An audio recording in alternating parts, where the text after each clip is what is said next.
The tulip poplar, in particular, you noted that it's one of the tall trees. It is, in fact, the tallest growing tree east of the Mississippi. So it is the Interesting. redwood of the East for sure. Now, famously, they are very tall, straight growing trees. They're also what we call early succession trees, and that's kind of plays a little bit of the part with the size and the age of a tree. Are you familiar with succession at all in the ecological sense? No, no, I'd like to hear about it. Well, it is essentially the idea that there are phases in a forest that happen Mm, after a disturbance. So let's say a fire comes through, kills every tree, and you just have this blank forest space. And let's assume for now that it is kind of out somewhere where there's no invasive species. So we're just going to assume that the trees and the forest around it will begin to rebuild itself.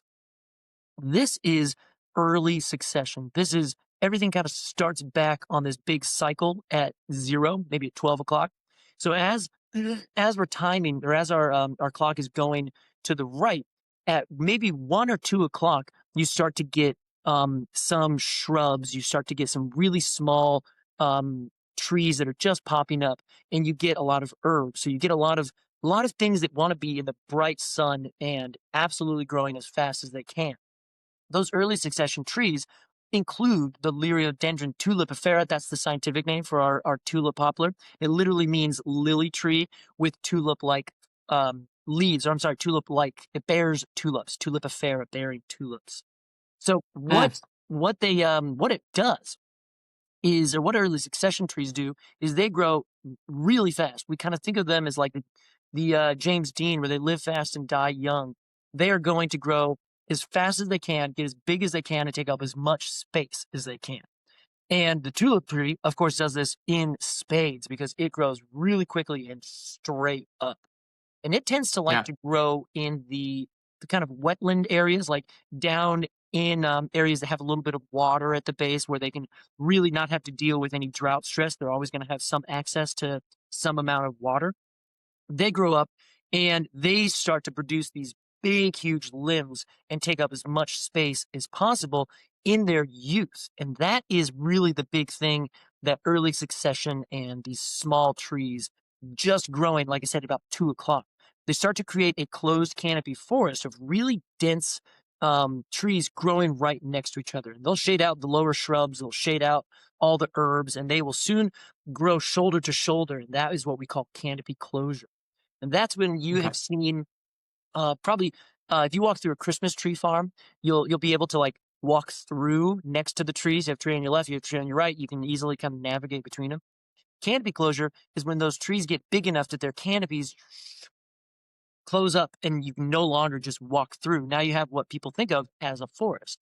So Sure. that then begins the second middle phase that is essentially intense competition, where now the trees are shoulder to shoulder. They're growing really tall to help keep their competition at bay. Over the time, the bigger, better, faster trees are going to shade out all of their lower neighbors. As those lower neighbors get shaded out, they die. When they die, the big trees kind of take over their spaces, and that is what Liriodendron does. It gets big and it grows fast. But as these other trees die in this middle phase, now we're going to maybe maybe we're about at 4 or 5, going towards 6 o'clock. So we're like maybe halfway through, or not 6 o'clock, but in our clock, our analog Yeah, clock yeah. scale here. So once we're at 6, you then start to see there's new trees that are coming up underneath. And these are the shade tolerant trees. These are the trees that are okay with having a little darker sunlight and growing underneath the shadow of these gigantic trees around you, around them. They then, they would be like, say, oak trees and American beech trees. If we're out west, it's actually true firs and western red cedars and these trees that grow really slow, very patiently, just waiting for one of those larger trees to end up kicking the bucket. And then when that tree kicks the bucket, they're right there in the wings, ready to go and take up over that Mm, space.